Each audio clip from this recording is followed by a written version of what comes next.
Temple of Aaron. I'm here with a special guest who will be appearing at the Temple of Aaron Synagogue for a limited socially distanced crowd on June 13th. Bob Saget, how are you? I'm great, Rabbi Jeremy. May I call you that? You may. Baruch Hashem. Your Hebrew is much better than mine. That's all I got. But thank you. I'm excited about this. And it's the 13th of June, which is a very lucky day in the book of I don't know which book, Abraham. But is there a book of Abraham? Not yet. We're writing it. I'm working on it. Maybe I can read some excerpts when I'm there. But I'm excited. I know I'm going to be doing like a half an hour performance, and then you and I are going to have a Q&A, and then people are going to get to meet and greet me. And I know that socially distanced Jewish people like to get in and get out pretty quickly. Yeah, except for a couple of guys, like some of my uncles, they don't leave. Yeah, we'll try to keep some people away from pinching cheeks. Yeah, no, none of that. So let's dive into some quick Full House questions for you. How about that? All right, so we're going to do something comedic to spice it up to add to this little Zoom preview. Yeah, so let's talk about who's the best guest for you that ever appeared on Full House. Well, it's a toss-up between the Beach Boys, which was actually John Stamos made it possible for them to reunite. It was the first time Brian Wilson, for anybody that knows the Beach Boys, reunited after years and years, I think like a decade, with the entire band. And the other one was Little Richard, who was on, and we had Kareem Abdul-Jabbar. We had a lot of people. It was pretty amazing, some of the guests that we had, but I guess those are the three that come to mind, and a donkey named Eeyore.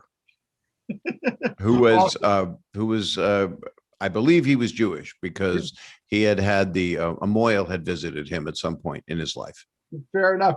I once went to a Beach Boys concert, my wife and I, one of our first dates, and John Stamos was on drums. It was awesome. Of course, he's in the Kokomo video. He is playing bongos in a tank top, and I didn't know him then, or did I? I can't rember. But now you know him too well. What's interesting is Full House is so popular, and I was not a Jewish family. We were not, and Tanner was not the original name. It was Winchester, but then they changed that. But in quarantine, I had become Danny Tanner. I have right here, this is an amazing thing. It is a special kind of cloth that cleans your glasses. It's your Jewish dream. I should sell this thing. It's a microfiber, like people don't have microfiber, but it's a miracle. I just wanted to put that out there. Do you think, how would Danny Tanner be in a COVID world with his OCD of cleaning? And now it's like an accepted reality for everyone. Like, yeah, wash this. I think it almost like would it stand out, or would he just take it to the extreme? I think he'd go a little bit to the extreme, because so many people are in the house, and Joey's in the alcove. We don't know where he's been, but he can't perform in comedy clubs during COVID, if I'm going back 30 years in time, or in Fuller House. The door's always open. You don't have that now. But the thing is, I think his character, the character wasn't written quite that way. I wanted to play it like Felix Unger from The Odd Couple. I wanted him to be a clean freak and neurotic. And I also wanted him to be a hugger, because I'm a hugger. So Danny Tanner would have to be doing a lot of elbow love, little taps. So he couldn't do quite the hugging with people that would come to the house, strangers. So I think the comedy out of a COVID Fuller House scenario would be people come in, they have to wear a mask. They have to, it's kind of like when you come into a house, not to bring up something sad, but a shiva, you wash your hands. Danny's thing would be you wash your hands. It would almost be like a shiva, but masks would be added, and no one would be deceased in the house, because no one, can't bring that up in Full House. It was based on a sad incident, which is why I think the show resonated so long with so many people and meant so much, is because people have been single parents and tried to raise people. They just didn't have a handsome Greek teen idol and a funny comedian from Detroit live with them. Right. I'm very tempted to say cut it out right now. Oh my God. That's what I say every time I go to put my earpiece back in. I go, cut this out, but you'll leave it in, because it's technology. So we'll talk a little bit about I grew up on Full House. My kids are growing up on Fuller House. you're wearing the couch now as a suit. That was That's pretty important. I have that jacket upstairs. Good. I have it. I love that jacket. I have the barometer from the living room, but John Stamos has the couch from Full House in his house. He also has the red front doors in his house. He took so much stuff. He's really good at that.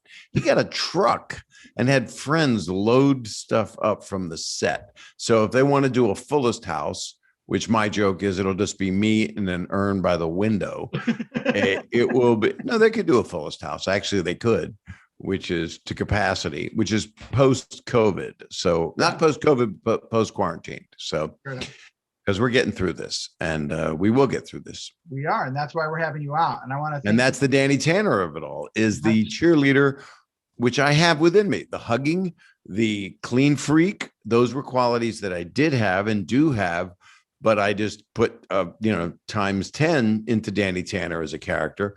And but he wasn't Jewish. I had to say grace one time on the show, and I said it, but I wasn't that good at it. And so Stamos took it over. And that was, I don't know. What can you do? The couch, and he took grace. Exactly. We had Mickey Rooney on the show, so a lot of Yiddish came out, even though Mickey was not Jewish, but Yiddish is comedy. That it is. Well, I thank you for your time. We'll see you soon at the synagogue. That's it, but I'm so lonely. I'm in quarantine. My wife's out of town. I can bring my kids up here. They'd freak out. You want them to come up here? I'd love to see them and see them get excited. Annie, come up here. Trudy. We'll see. This is how full my house is. You've got 2 children. That I know about. That you know of. I have many. Well, I have 3 that I know about. And but that's the story of how I met their mother. See, that's how I worked that in. Oh, yeah. Work in every show on your resume. Oh, look at this. I want to meet your girls. Hi. Look at that. Who's that? Danny Tanner. I guess I'm Danny Tanner. I'm Bob. How are you? Good. How old are you now? 8. 8. That's amazing. Do you have a small business?